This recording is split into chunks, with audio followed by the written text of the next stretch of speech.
2021 season opener has been one of the best in the recent years, despite being won by Mercedes. We have seen battle all across the grid, and last 10 laps has been one of the best rollercoaster rides in F1 in quite a long time. Hello guys and welcome back to the Buddha sector, and I am your host Manan, and today we gonna talk about 2021 Bahrain Grand Prix and what went wrong in Red Bull's garage.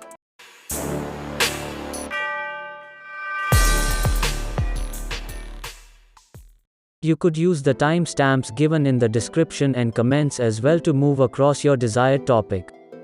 Before we move on to the main topic, let's have a little preview of the race. 2021 season opener has been held on the 28th of March at Bahrain International circuit. Max Verstappen started the race on P1 while having some good fights with Lewis, but due to the poor strategies in the Red Bull garage and as expected issues from the second Red Bull, the hype train of Red Bull dived deep down very quickly. In the very beginning, Honda warned Red Bull for an engine issue, which happens to be true, and Sergio stalled his car on the formation lap and had to start the race from pits. On the opening lap, as expected, Nikita Mazepin spun around and crashed his Haas and got DNF while damaging his front right tire and wishbone, while fellow teammate Mick also had a spun on lap 4 but ended race on P16.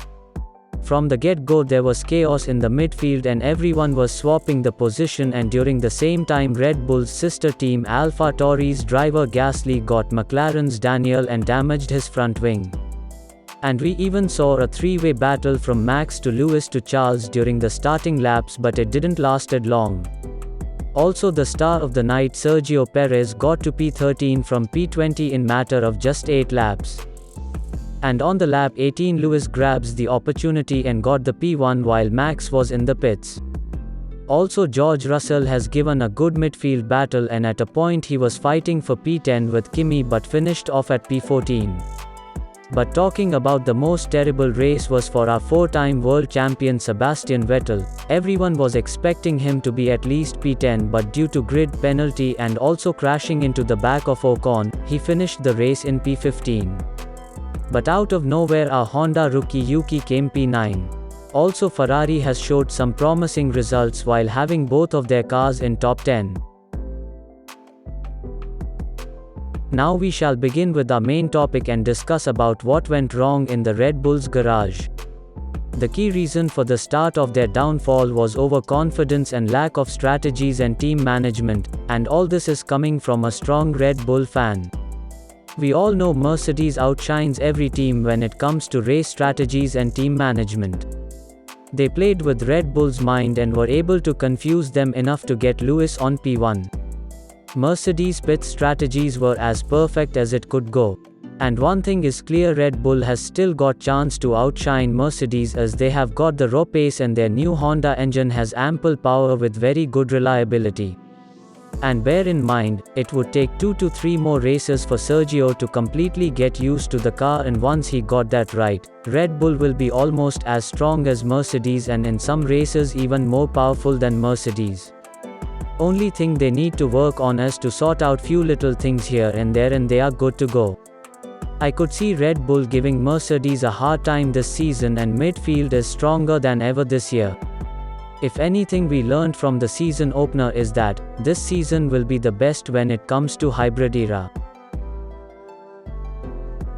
While asking to Max about his opinion on the race, he stated that, "Last year we would have been super happy with this result and now we are disappointed, and there are lots of positive but also things we have to improve."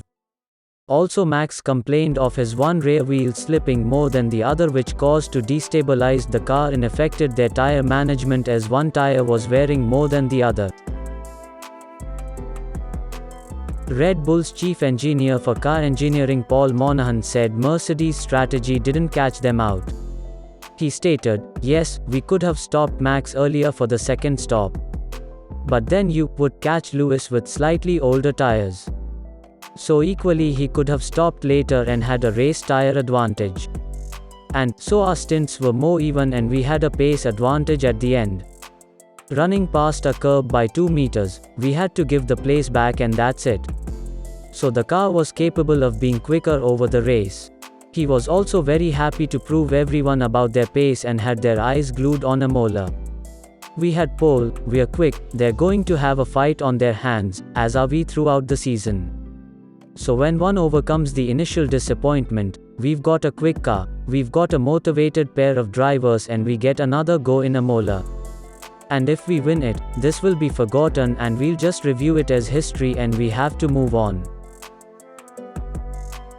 And talking about the track limits issue, I don't want to put my words as it's not a thing which I specialize, but one thing I want to say is that FIA shouldn't have changed the track limits midway through the race.